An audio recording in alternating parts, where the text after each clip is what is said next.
It's perfect, and we'll now move to the member questions under the 5-minute rule. I recognize myself for 5 minutes.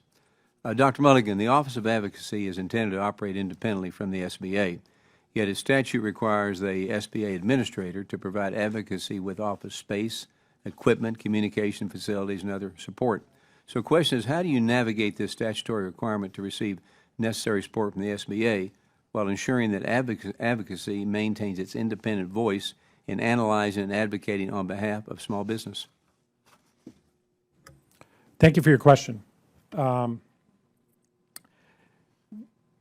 know, my testimony and my reports have documented that the red tape problem is massive.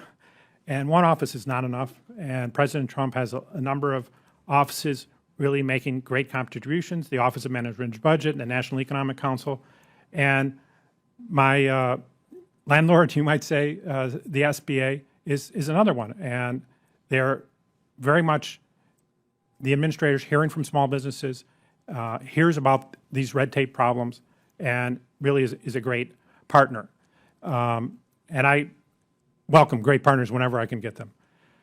You know, in terms of setting the direction for the office, that comes from me. I have the only hiring authority. I mean, Congress is very clear that the administrator does not need to consent or approve my hires. And of course, especially in my office where we don't have machines and things like that, the people are everything. So the hiring decisions are really crucial for putting together a great team to advocate for small businesses.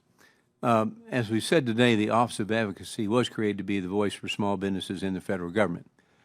Can you discuss how advocacy is uniquely positioned to hear directly from small business owners, and specifically what concrete steps your office has taken since President Trump took office to expand outreach, gather meaningful feedback, and ensure small business concerns are effectively represented in federal policy making? One of the, I mentioned a number of regulatory partners in the administration. One of the unique things advocacy has is its outreach. A significant fraction of my staff is not in Washington. They don't have an office or a desk here. Every day they're out listening to the small businesses. And one of the things that we did, I believe we set a record with no close second place in filling the regional advocate positions, making sure there was somebody in place there.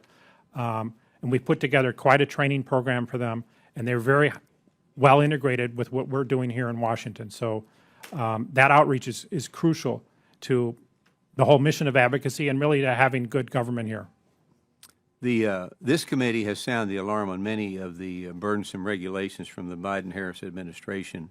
Regulations like 1071 rule, beneficial ownership reporting requirements, and the independent contractor rule added unnecessary burdens and costs to Main Street America. And advocacy has taken proactive steps to fight back against many of these regulations. So my question is, can you tell us about those efforts and how advocacy will continue to identify and remove burdensome regulations? Thank you for your question. The first step always is listening to the small businesses, and they raise with us every one of those rules that you mentioned. I suppose you've heard from your constituents about them as well. And the next step is we communicate with the agencies we don't make the rules at Advocacy. There's other agencies that make them. We communicate with them and let them know what we've heard.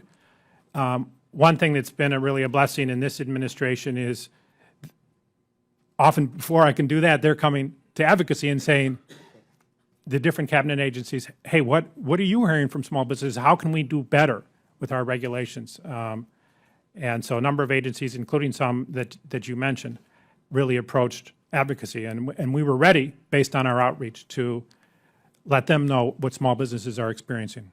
Let me go quickly on my last question. The Regulatory Flexibility Act is supposed to provide critical protection for small business. And last Congress, the committee's investigation found that agencies often skirt requirements and enact costly regulations to the detriment of small businesses. So quickly, what factors limit advocacy's ability to ensure agencies are complying fully? Well, I suppose in the prior administration, that the administration itself wasn't very supportive, and President Trump has been very supportive of what we're trying to do, and that's a big reason why we had the 3,000% increase in compliance.